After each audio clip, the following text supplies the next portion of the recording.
Hello दोस्तों, मैं हूं आरती और सबके सामने पे हाजिर हूं एक नए टॉपिक को लेकर के। संस्कृति आईएएस के यूट्यूब चैनल पे आप सभी का स्वागत है। आज हम डिस्कस करेंगे एक बहुत ज़्यादा एक तरह का मैजेस्टिक एनिमल जो है वो है एलिफेंट, जो आप देखते रहते हो या जिसके बारे में आप लगातार कुछ ना कुछ न्यूज़ पढ़ते रहते होगे। तो आज हम जो पढ़ेंगे वो है अफ्रीकन हाथी के बारे में। बोला जा रहा है यहाँ पे कि अफ्रीकन हाथी की जो आबादी है लगातार कम हो रही है और कई ऐसी एक तरीके से होता है ना कि एक ही हाथी की अलग प्रजातियां होती हैं। तो बोला है कि कई प्रजातियां ऐसी हैं अफ्रीकन हाथियों की जो कि विलुप्त क्या बिल्कुल खत्म हो गई हैं और जो इनका सही समय पर संरक्षण नहीं किया गया, उपाय नहीं किए गए, तो जो है अफ्रीकन हाथी जो है आधी से ज़्यादा आबादी जो इनकी खत्म हो चुकी है उसके हमें परिणाम ऑलरेडी दिखने लगे हैं। इसके साथ ही हम इस आर्टिकल में ये भी देखेंगे कि क्या एशियन जो एशियाटिक एलिफेंट्स होते हैं उन पर भी कोई खतरा मंडरा रहा है और हाथियों की जनसंख्या कम होने के क्या कारण हैं, इनको हम कैसे बचा पाएंगे, या फिर क्या कोई ऐसा देश या कोई ऐसी जगह है जहां पर हाथियों के संरक्षण को लेकर के प्रयास किए गए हों और वहां पर इनकी आबादी बढ़ी हो। तो हाथियों के बारे में यहाँ पे पढ़ेंगे। बोला जाता है कि पर्यावरण को एक तरीके से संतुलित करने का काम जो है जंगलों में बहुत अलग अलग तरीके से करते हैं हाथी, उसको भी हम यहाँ पे देखें। तो देखो क्या लिखा आर्टिकल हमारा, दुनिया से क्यों खत्म हो रहे हैं अफ्रीकी हाथी। तो अफ्रीकी हाथी जो यहाँ पे खत्म हो रहे हैं उसके बारे में पढ़ेंगे। उसके पहले आपको बता दूं, अगर आप यूपीएससी या यूपीपीसीएस या अलग किसी राज्य परीक्षा की तैयारी कर रहे हो तो हमारे पास जो है बहुत सारे फाउंडेशन कोर्स आने वाले हैं जो लॉन्च हो रहे हैं, तो आप ज्वाइन कर सकते हो। बहुत सारी बेस्ट फैकल्टीज यहाँ पे आपको गाइड करने वाली हैं, बेस्ट आपको कंटेंट मिलेगा और जो है यहाँ पे हार्ड कॉपी मटेरियल भी दिया जाएगा। साथ में प्रीलिम्स और मेंस की परीक्षाओं की जो है तैयारी भी की जाएगी आंसर राइटिंग या टेस्ट सीरीज के माध्यम से। तो पहला जो हमारा सिर्फ और सिर्फ आईएएस का बैच स्टार्ट हो रहा है, फाउंडेशन कोर्स जो है वो है 28 नवंबर से सुबह 11:30 बजे शुरू होगा। 3 साल की वैलिडिटी है, अनलिमिटेड टाइम वॉच है, साथ में आपको हार्ड कॉपी जो है नोट्स दिए जाएंगे। उसके अलावा जो है प्रीलिम्स और मुख्य परीक्षाओं की यहाँ पे आपको प्रैक्टिस भी कराई जाएगी। अगर आप चाहते हो कोई ऐसा बैच ले जिसमें यूपीपीसीएस और यूपीएससी दोनों के साथ में तैयारी हो जाए, क्योंकि बहुत ज़्यादा इनका सिलेबस जो है सिमिलर हो जाता है, तो ये शुरू हो रहा है 14 नवंबर से सुबह 10:30 बजे। 3 साल की वैलिडिटी है, प्रिंटेड नोट्स मिलेंगे हर सब्जेक्ट के, आपके नियमित क्लास टेस्ट होंगे, प्रीलिम्स और मुख्य परीक्षा के दोनों। उसके अलावा अगर आप बिहार की तैयारी करो बीपीएससी की तो 18 नवंबर से शुरू होगा दोपहर में जो है 3:30 बजे। मध्य प्रदेश 21 नवंबर सुबह 8 बजे, राजस्थान जो है 10 नवंबर सुबह 8 बजे। तो अलग अलग जो है परीक्षाओं के लिए बैच शुरू हो रहे हैं। नंबर यहाँ पे दिया हुआ है, आप जिस भी बैच को ज्वाइन करना चाहते हो आप कॉल करके इसमें जानकारी जो है इकट्ठा कर सकते हो, ठीक है। अब चलते हैं हमारे आर्टिकल पर। तो हम क्या बात कर रहे थे कि अफ्रीकी हाथी जो है उनकी जनसंख्या लगातार कम क्यों हो रही है। यहाँ पे रिसर्च वगैरह जो है बहुत बड़े लेवल पे की गई है और वो रिजल्ट जो है हमारे सामने है। तो क्या लिखा है, एक नए अध्ययन में पाया गया कि पिछले 50 सालों में अफ्रीका में कई स्थानों पर इनकी संख्या में खतरनाक गिरावट आई है, अलग अलग जो है जगहों पर। देखो अफ्रीका कितना बड़ा कॉन्टिनेंट है, जंगल ज़्यादा एरिया, मतलब हम ये भी नहीं कह सकते कि आवास कम हो रहा, आवास तो कम हो रहा है, जाहिर सी बात है, लेकिन जो इतना बड़ा कॉन्टिनेंट, इतने सारे जंगल है, फिर भी वहाँ पे आबादी कम हो रही। तो आप मान के चलो कि जहाँ पर जो एरिया ही नहीं है, जैसे भारत में अब क्या है कि नगरीकरण जो है, शहरीकरण लगातार बढ़ रहा है, जंगलों की जो है जंगलों का एरिया कम हो रहा है, जानवरों का आवास कम हो रहा है। तो हम एशिया में क्या ही उम्मीद करेंगे जब ऐसे बड़े कॉन्टिनेंट में जो है चीज़ें ऐसी दिखाई दे रही। तो हम यहाँ पे फैक्ट वाइज बात करें अगर, तो देखो बताया जा रहा है कि रिपोर्ट में 1964 से लेकर के 2016 तक में 37 देशों के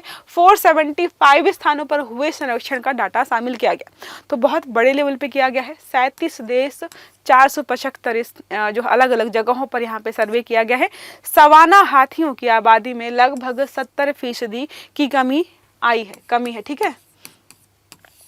सवाना समझ रहे हो, जैसे अफ्रीका ऐसे कुछ ऐसे है ना, तो यहाँ वाला जो एरिया है ये वाला, ठीक है, तो वो सारा सवाना प्रदेश है। वहाँ पे हम देख लेंगे कौन कौन से देश हैं। जंगली हाथियों की आबादी में 90% की औसतन गिरावट दर्ज की गई है। अब आपको लग रहा है कि यहाँ पे 70% और यहाँ पे जो है 90% क्यों है, क्योंकि जंगली हाथियों का शिकार जो है, उनके जो दांत होते हैं हाथी दांत के लिए ज़्यादा किया गया है कंपेरिजन टू द सवाना हाथी, ठीक है। तो जंगली हाथियों का शिकार ज़्यादा किया गया, इसलिए जो है इनकी संख्या में गिरावट ज़्यादा आई है। अगर बात करें लुप्त होने के कारण, तो पहला तो शिकार है, दांतों के लिए उनका शिकार किया जाता है। अवैध रूप से अंतर्राष्ट्रीय बाजार में दांत बेचे जाते हैं, जिनसे दवाइयाँ, कॉस्मेटिक्स, पता नहीं क्या क्या बनाने के लिए उनका इस्तेमाल किया जाता है। ठीक है, खासकर चीन और एशिया के अन्य हिस्सों में जो आपको ज़्यादा अवैध शिकार और अवैध व्यापार देखने को मिलेगा। तो पहला क्या हमारा हो गया कि शिकार किया जा रहा है दांतों के लिए। दूसरा इसका है खेती और इंसानी बस्तियाँ जो है लगातार बढ़ रही हैं।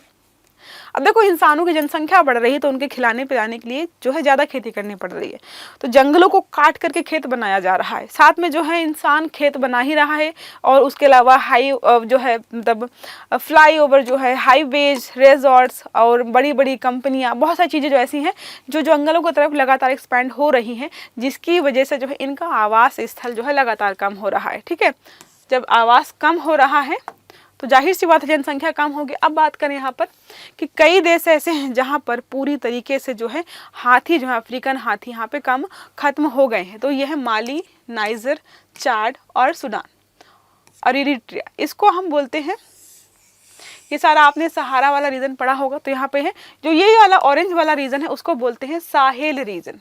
तो साहेल रीजन के कुछ ऐसे देश हैं जहाँ पर जो है पूरी तरीके से जो हाथी हैं विलुप्त हो गए हैं या खत्म हो गए, या अफ्रीकन हाथी। ठीक है, ऐसा लगता है बिल्कुल ही खत्म हो गए। देखो ये लिखा है उत्तरी साहेल क्षेत्र जिसमें माली, चाड, नाइजीरिया, यहाँ खतरा बहुत ज़्यादा है, सुरक्षा बहुत कम है, जिसके कारण हाथियों का पूरी तरीके से सफाया हो गया है। खतरा ज़्यादा है, शिकार ज़्यादा हो रहा है, साथ में है जो सरकार के द्वारा या फिर किसी अन्य संस्थान के द्वारा हाथियों की सुरक्षा नहीं की जा रही, जिसकी वजह से यहाँ पर जो है एरिया इन जगहों पर जो है 3 माली, चाड और नाइजीरिया, माली, चाड, नाइजीरिया, ठीक है, यहाँ पर जो है इन जगहों पर जो सबसे ज़्यादा खत्म हो रहे हैं। ये जो सारी कंट्रीज हैं इनके नाम याद रखिएगा, 10 कंट्री हैं जिनको हम बोलते हैं साहेल रीजन। तो साहेल रीजन में कौन कौन से देश हैं, हो सकता है आपको ज्योग्राफी से क्वेश्चन पूछ ले, इसके लिए इसमें यहाँ रखा। ठीक है, दक्षिण अफ्रीका में बोत्सवाना, जिम्बाब्वे और नामीबिया में हाथियों की आबादी में वृद्धि देखी गई। तो ये जगह ऐसी है जहाँ पर बिल्कुल सफाया होने वाला है या हो ही गया है। और जो है दक्षिण अफ्रीका कुछ राज्य या कुछ देश ऐसे हैं जहाँ पर जो है इनकी जनसंख्या में वृद्धि देखी गई है। तो कौन से हैं, बोत्सवाना, जिम्बाब्वे और फिर दूसरा है तीसरा नामीबिया। ठीक है, इनका नाम याद रखिएगा। अब बात करें हम कि क्या सिर्फ और सिर्फ जो है यहाँ पर अफ्रीकन हाथी पर ही संकट है, एशियाटिक या एशियाई हाथियों पर नहीं। तो एशियाई हाथियों की जनसंख्या भी लगातार कम हो रही। क्या लिखा, 2016 तक अफ्रीका में इन दोनों प्रजातियों की संयुक्त संख्या लगभग 4,15,000 थी। अब क्या है 5 लाख, मतलब दोनों की बात बोल रहे हैं कि लगभग 4,15,000 से 5,40,000 के बीच थी। हाथियों का नुकसान अफ्रीका और पूरे ग्रह के लिए एक महत्वपूर्ण पारिस्थितिकी मुद्दा है। अगर आपने एनवायरनमेंट पढ़ा है तो इसमें बताया गया है कि आप चाहे कोई बड़ा जानवर ले ले, स्थलीय या जलीय जीव, या फिर कोई कीट पतंगा ले ले, पर्यावरण के लिए हर चीज़ बहुत ज़रूरी है, क्योंकि ये एक दूसरे को बैलेंस करके चल रही है। तो यहाँ पे बोला जा रहा है कि बहुत महत्वपूर्ण है।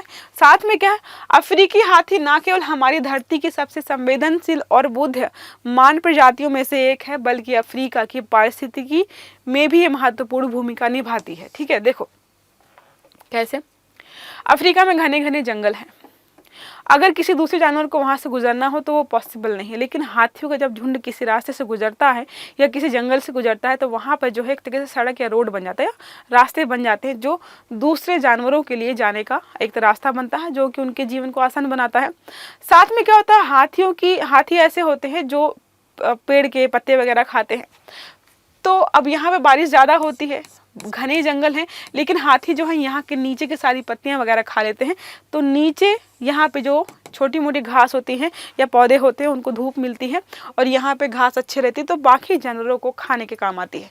क्योंकि भाई बकरी तो इतनी ऊपर तक खाएगी नहीं, या फिर हिरन हो गया या फिर कोई छोटा मोटा जानवर जो हो गया जो घास खाता है, उसके लिए ज़रूरी है कि नीचे घास हो। नीचे घास तभी होगी जब सूरज की रोशनी ढंग से पड़े, या फिर जो है वहाँ पर घास को पनपने का मौका मिले। तो बहुत अलग अलग तरीके से बैलेंस करने का काम करते हैं।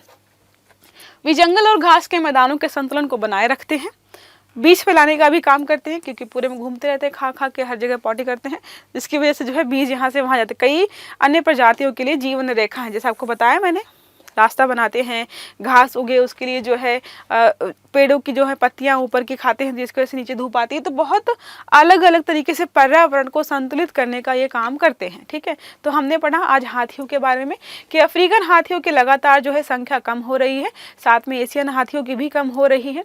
कुछ जो है देश ऐसे हैं जहाँ पे हाथी जो है लगातार बिल्कुल कम हो गए, खत्म हो गए हैं। कुछ ने अच्छे से जो है कार्यक्रम चलाए हैं जिनकी वजह से जो है इनकी जनसंख्या अच्छी हुई है, सुधार हुआ है। साथ में हमने देखा आवास की वजह से या फिर जो है शिकार की वजह से जो है इनकी जनसंख्या कम हुई है। और भी जो रिपोर्ट्स में थी सब चीज़ें हमने अच्छे से देख ली हैं। आई होप आपको समझ में आ गया होगा। अगर क्लास अच्छी लगी है तो लाइक जरूर करिएगा, चैनल को सब्सक्राइब करिएगा और सारे वीडियो आपको टाइम से मिले इसके लिए बेल आइकन जरूर दबाइएगा। Have a good day, thank you.